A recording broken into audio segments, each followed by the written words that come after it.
পরীক্ষার খাতা কেড়ে নেওয়া এক শিক্ষককে থাপ্পড় মেরেছে এক ছাত্র। চুয়াডাঙ্গা ভিক্টোরিয়া জুবিলি সরকারি উচ্চ বিদ্যালয়ের পরীক্ষার হলে ঘটনাটি ঘটে।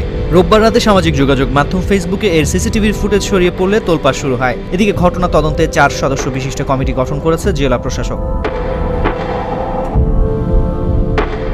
কমিটির প্রধান করা হয়েছে অতিরিক্ত জেলা প্রশাসক শারমিন আক্তারকে। 3 কার্যদিবসের মধ্যে কমিটিকে প্রতিবেদন দিতে বলা হয়েছে।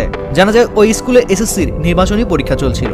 রোববার সকাল 10টায় বাণিজ্য বিভাগের হিসাব বিজ্ঞান পরীক্ষা শুরু হয়। পরীক্ষার হলের দায়িত্বে ছিলেন দিবা শিফটের বাংলা সহকারী শিক্ষক হাফিজুর রহমান। পরীক্ষা শুরুর 1 ঘন্টা 11 মিনিটের সময় শিক্ষার্থী সাইফুল আমিন শীর্ষ অন্যদের কাছ থেকে দেখে লিখছিল।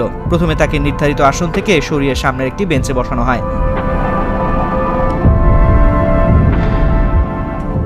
আবারও পেছনে ঘুরে অন্যের খাতা দেখে লিখছিল সে। এক পর্যায়ে পেছনের বেঞ্চে 2 হাত দিয়ে বসেছিল সাইফুল। এই বিষয়টি দায়িত্বরত শিক্ষকের নজরে এলে তিনি ছাত্রের খাতা কেড়ে নিয়ে যান। এ নিয়ে ছাত্র শিক্ষকের মধ্যে কথা কাটাকাটি হয়। এ সময় ধাক্কা দিয়ে ছাত্রকে বেঞ্চে বসতে বলেন শিক্ষক। কয়েক মিনিট তার নির্ধারিত আসনে বসে থাকে। কিছু সময় পর সাইফুল বেঞ্চ থেকে উঠে শিক্ষকের গালে থাপ্পড় মারে।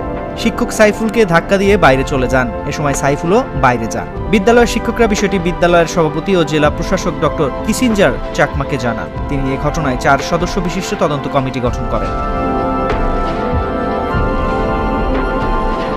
কমিটির অন্য সদস্যরা হলেন সদর সার্কেলের অতিরিক্ত পুলিশ সুপার আনিসুজ্জামান লালন, জেলা শিক্ষা কর্মকর্তা আতাউর রহমান ও ভিক্টোরিয়া জুবিলি সরকারি উচ্চ বিদ্যালয়ের প্রধান শিক্ষক শেখ সোফিয়া রহমান। 3 কার্যদিবসের মধ্যে তদন্ত প্রতিবেদন জমা দেওয়ার কথা রয়েছে।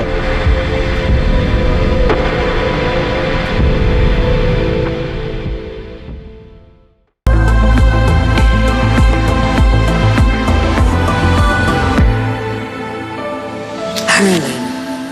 Be a show stealer.